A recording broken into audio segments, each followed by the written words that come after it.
Hey guys, this is Chris again here with another quick video and picking up where we left off doing single raised pots, 50 big blinds, button versus big blind.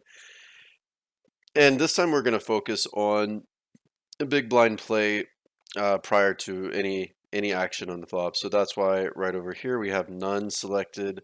So hopefully it's going to give us a whole bunch of different spots, and we specifically are going to look again at single suited unpaired boards.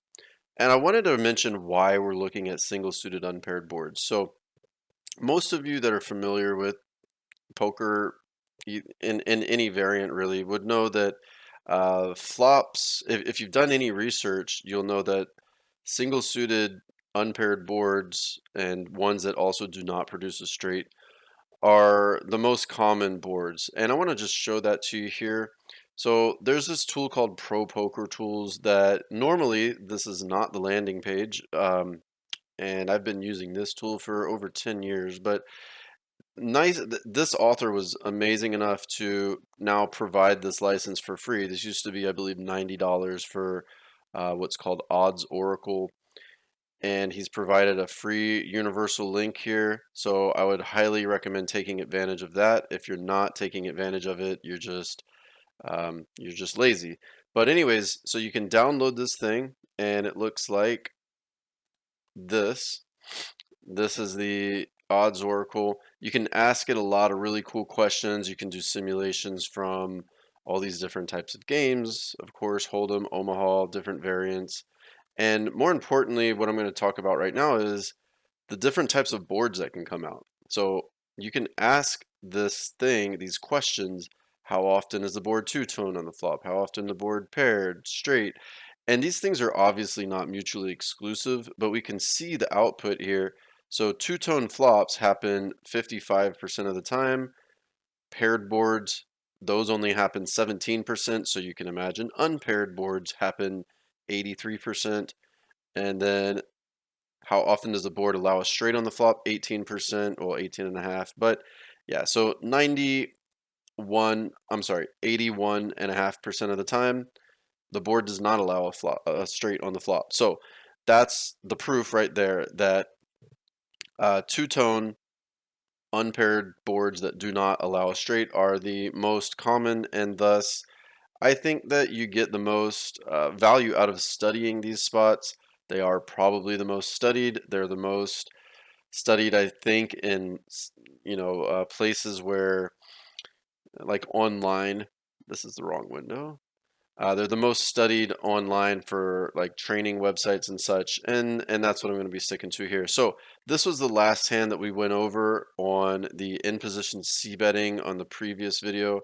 I'm going to now click generate here, and we should be getting a spot. This is a very favorable spot for the out of position player, and it's pretty nice that we are going to be studying out of position strategy here. So flush draw and backdoor flush draw, no other relevance to the board. This is, I mean, let's look at our overall strategy first. So we are actually this is the overview of every different board. And again, I am just getting used to, I don't think it's going to show us our overall strategy actually. So let's just filter 7-6 deuce. Okay, let's cheat a little bit. All right, so we're checking 62, leading 38. All right. I mean, I think that this has to be elite. We can lead, call it off, right? I mean, this would probably be a fine check call too as well. Man, I'm really torn here. Let's just pick. Okay, so we're betting and going over to the exact hand class. So we're betting when we do have the flush draw, and we are checking when we don't. All right, pretty easy to implement. Bet linearly. All right. Okay, so we flop a monster, both flush draws, top two, gutter. Yeah, let's donk it. It's wow, check. So this must be our check raising range. Okay, so we're checking with both front door and back door flush draws. Actually, we're checking every single variant of this. So we must be check raising all of this. I'm gonna see if I can actually just play this forward a little bit. I want to make sure that we are check raising as I suspect. And yeah, we're probably check potting, right? Yes, we are always with this hand class. So interesting to note that the top two pair and the low gutter without any, so if we had diamond, diamond, club, club, we're still check potting. Okay. And now I hope when I click new hand, it brings us back to the flop. Okay, it does. So here we go. No, we wanna go back to generate. Let's do a new board anyways. All right, ace 10 9, somewhat favorable for in position, although not so much as if this were maybe MP or an earlier position. So ace 10 9, I mean, I don't know how we could do anything here other than check to check fold. Let's not talk too long about that. Jack Jack 6 5, same kind of story. All right.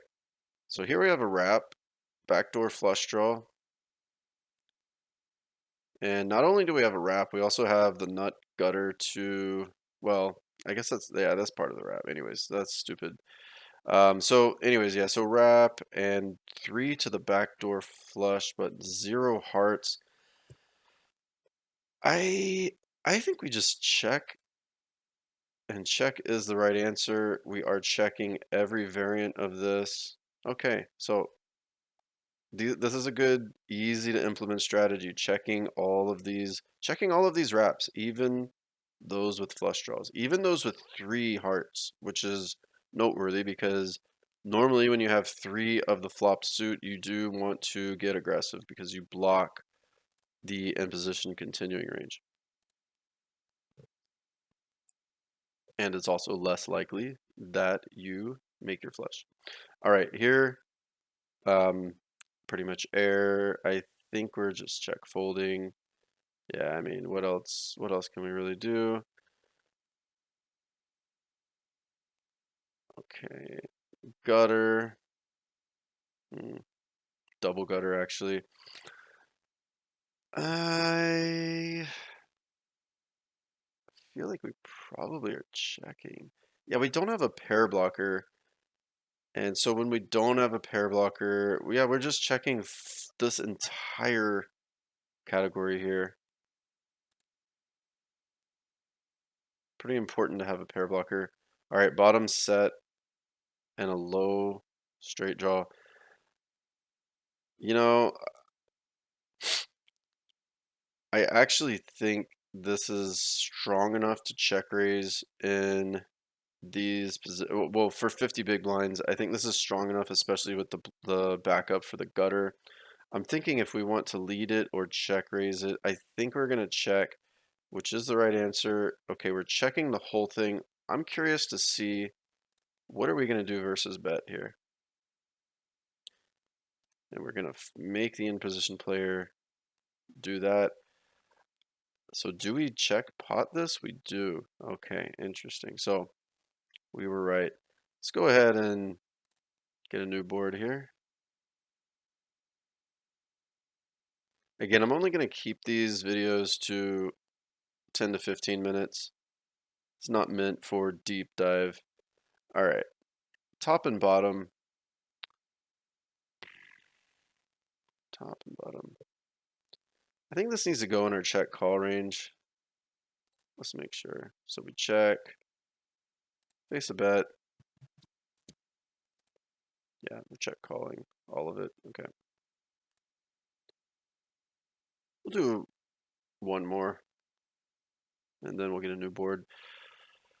Okay, bottom two and a nut gutter and a jack hearts blocker.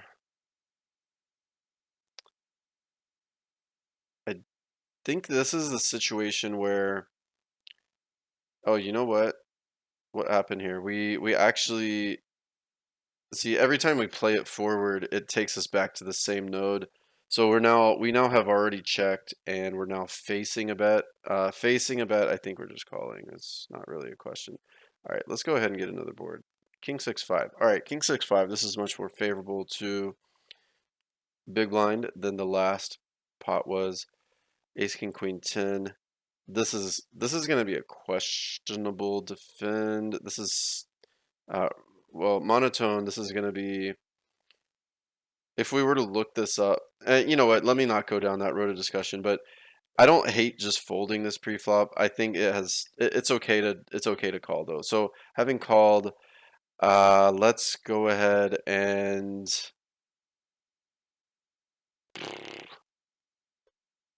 this is tough. Any action, anything that doesn't end the hand here is not great for us. So I clicked lead and it said no, we want to check almost always. In fact, we're just kind of playing it linearly where if we have a bunch of hearts, then, and by the way, I don't think that Vision has the category of hand that has all four of the same suit. So anyways, we should have went for the check call there. This is kind of interesting here. Blocking the 7, blocking a heart and a king. I think we have enough stacked components here, and even the backdoor nut flush draw. Maybe we can lead this. We're checking. I'm wrong again. Let's see my hand. So we're 100% checking this. Wow. I guess it's because it's just such a solid, easy check call. Yeah, I mean, there's check call, 4 rolls off. Yeah, I guess this hand is kind of the opposite of the previous one. This one is so much easier to play on different runouts, so check call makes a lot of sense. All right, here we have a hand where we do have a couple things to mention. So obviously not flush draw. Obviously we have a gutter. We also do have the backdoor flush draw, but another thing I notice here, this hand is a lot different than like ace 7-7-9, because even just like turning a 9 has some little shred of showdown value. Also, if you turn a 7, you then outturn sets of, in positions 5s and 6s, so you turn a higher set.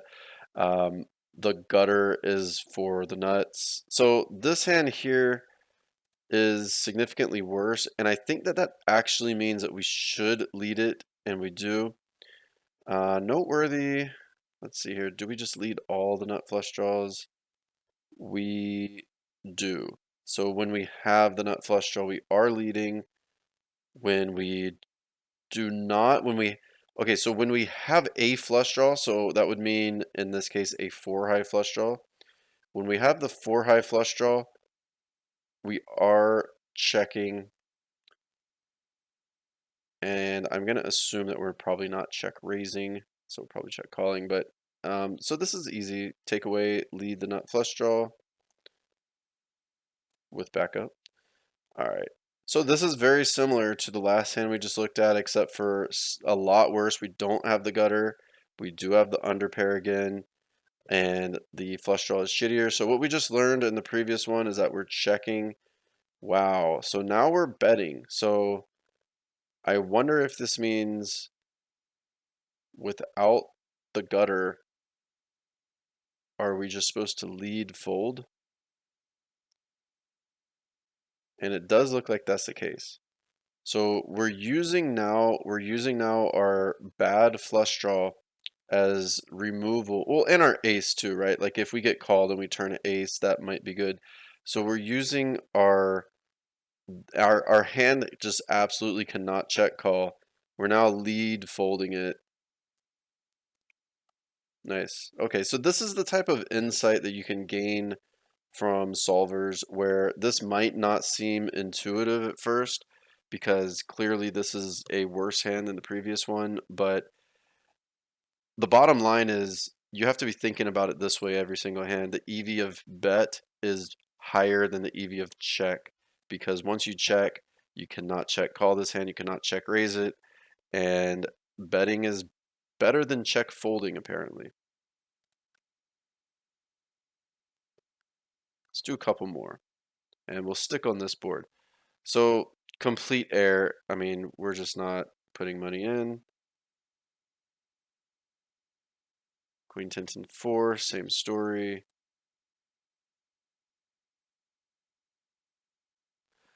This many hearts, I mean, we can't check call it.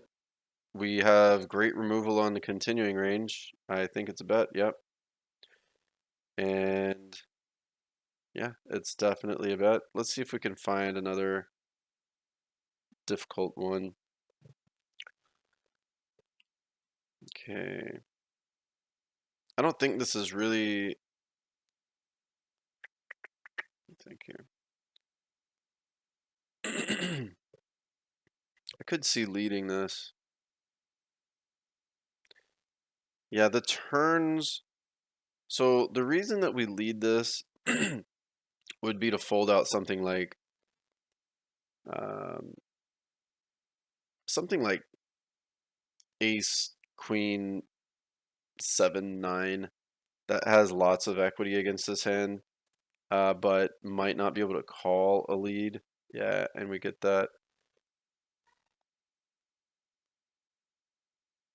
Kind of interesting that we would check 3 hearts here, or even 2 hearts. Um, wow, that makes me think that we're check raising this, or we're check calling.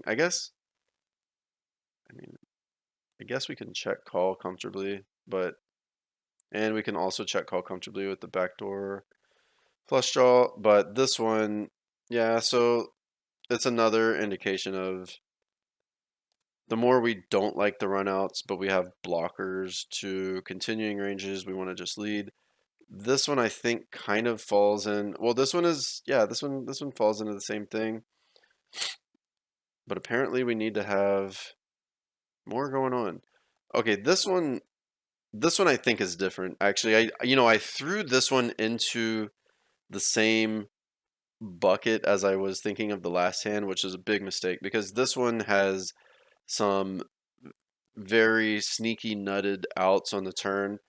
And this type of hand, especially with the backdoor flush draw, we absolutely want to see a turn card, which means that if we lead and get shoved on, we just hate life.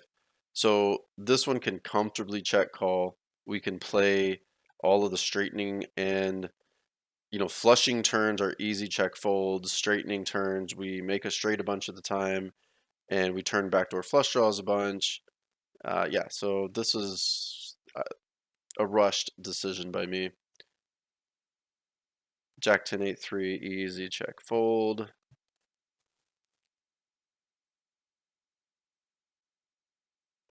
All right, this is interesting. I think we'll finish on this one. This one is interesting to think about here because nut flush draw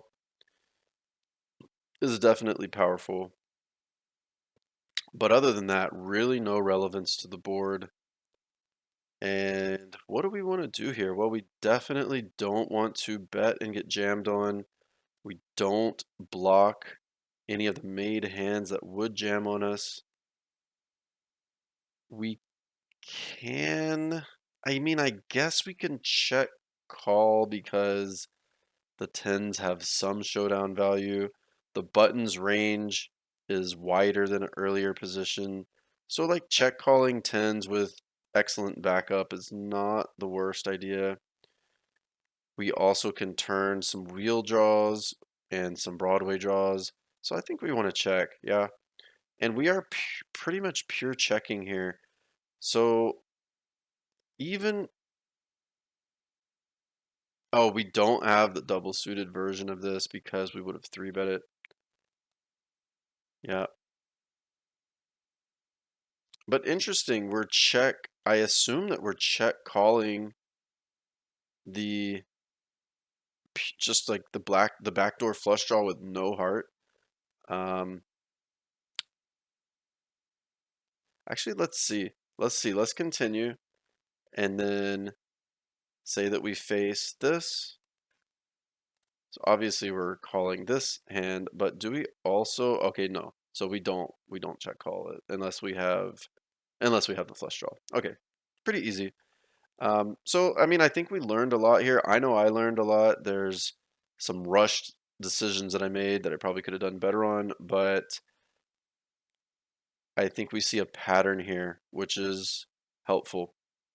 All right, again, same thing. Any comments? If you guys like this, let me know. If you don't like it, let me know. I think I'm going to stick with these short videos and make it a point to hammer home one specific spot in each video so we can really hone in on that particular spot and get better at it.